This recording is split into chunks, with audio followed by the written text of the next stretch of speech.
Hello everyone, my name is Danny and I am back again to tell you a little bit about biomechanics and how it relates to yoga, and specifically the 3 yoga poses that I did in my first video. And so a little bit about biomechanics is that it's a big umbrella term that relates to a lot of things such as kinesiology, physiology, anatomy.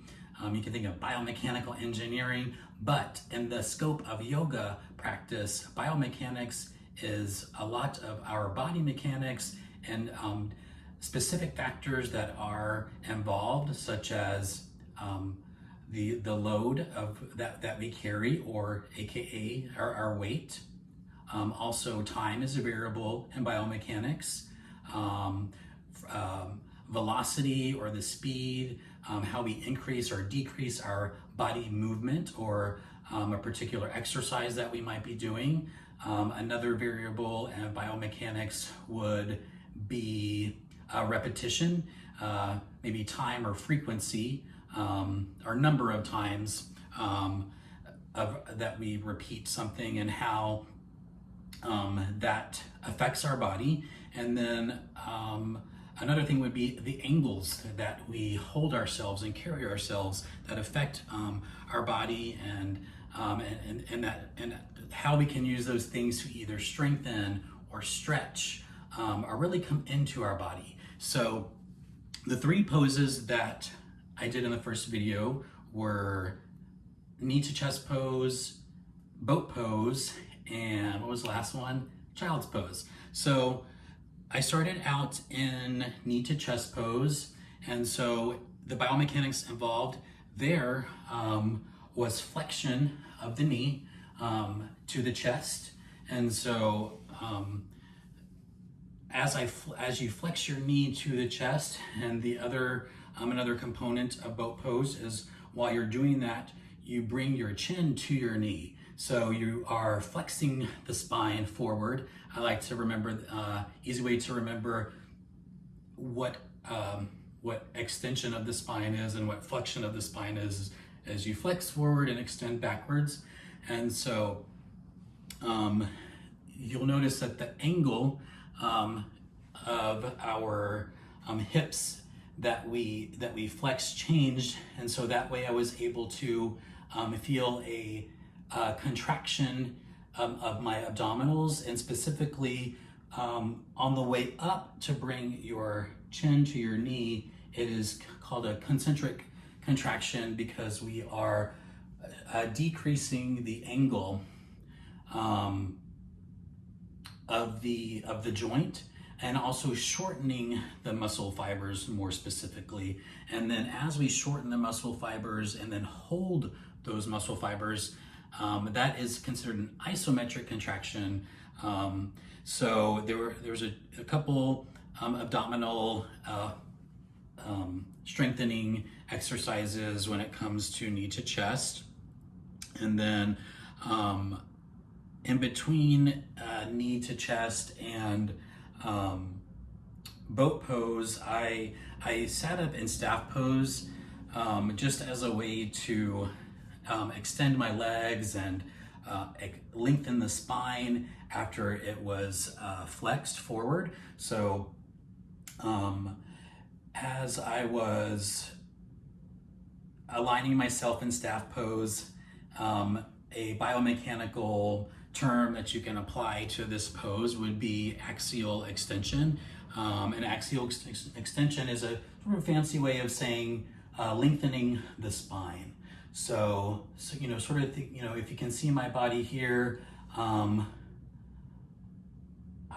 am a little, I don't know if I'm necessarily slouched forward, but this might be the natural curvature of my spine. And so if I focus on axial lengthening, I can feel the lumbar spine and where my spine begins, and I can sort of lengthen through the top of my head, and I can even bring the back of my head to the back of my pelvis to also work on to adjust the angle of my head moving forward, which another biomechanical interpretation of that would, or how to apply biomechanics to that, and why it's important is because the angle of our head, for every inch that we tilt it forward, or that it's tilted forward, it adds 10 pounds to our head. And so think about that over time. Your head might just slowly move forward and give you, has the potential to give you some problems there. However, if you focus on axial extension and also retracting the skull and the neck just a little for to lengthen the spine, that can be beneficial for you. And then boat pose was next. And so boat pose, we're focusing on the abdominals. And here, a couple components are involved in boat. So first, we can talk about how when we're coming up to balance in boat, and we have our arms extended, and then we are again flexing the spine up, and we are contracting our abdominals so that we can hold our abdominals again with that isometric contraction that I explained earlier. We did that once again, and moving into child's pose, I took a little break to counter that intense flexion of my hips that I was holding in boat pose. You know, that was I think I spent a couple breaths there, which again, time is a variable in biomechanics. So the longer I held that isometric contraction, the more difficult it became, and the more tension that I felt. And so that's an example of biomechanics in action. Time, angle, what's another thing that we can think of? The weight of my body. So as you can change the weight of your body, or the proportions of your body, by either, I had my arms extended out, but let's say I lifted them overhead. How would that influence the complexity of the pose? And so after that, moving into child's pose, I windshield wipered my legs back and forth, and that was to find some opening in my hips after they were contracted in that position for so long. And so whenever you are doing these windshield wipers with your knees, there's a couple components involved besides your hips, because if you focus on your thighs,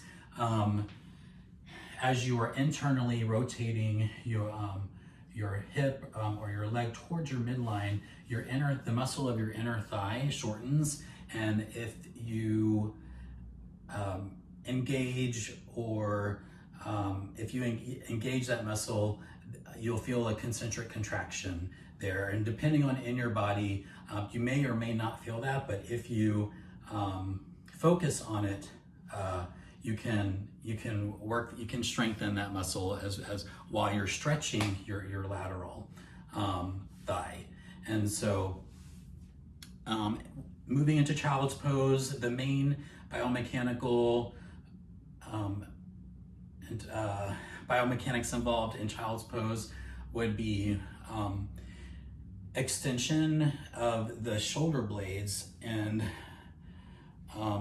not only the angle by extending my arms up changes the angle and position of my shoulder blades, but then by how much I reach forward, maybe how the ground,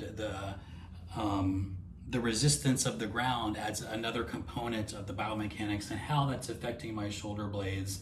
And if I wanted to go even further, I could move from side to side, and to get my lateral, my side body. So a lot of things going on in child's pose, even we could take it there.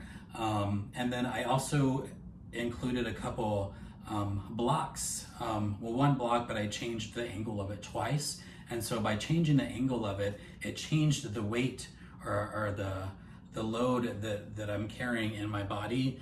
And so instead of having, if you begin in child's pose with your hands on the floor, your spine might be tilted down, and so, or it is tilted down, and so the weight is a little bit shifted to the front of your body. So by applying applying a block, it neutralizes the spine and it changes the location of where I'm carrying the weight from my upper body to maybe more of a neutral space so that I can sink into my hips a little further. And so that's what I was focusing on. And then I changed the weight of the block one more time, and I really noticed how much that helped my spine be neutral. And so I could rest in this place, or I can make it an active pose. But that is the biomechanics today, and how that is factored into those 3 yoga poses. I hope you enjoyed the video, and if you have any questions or comments or feedback, I'd love to hear it. I'm here to grow and learn and share my experience with you and connect. And so I hope to hear from you. Have a great day.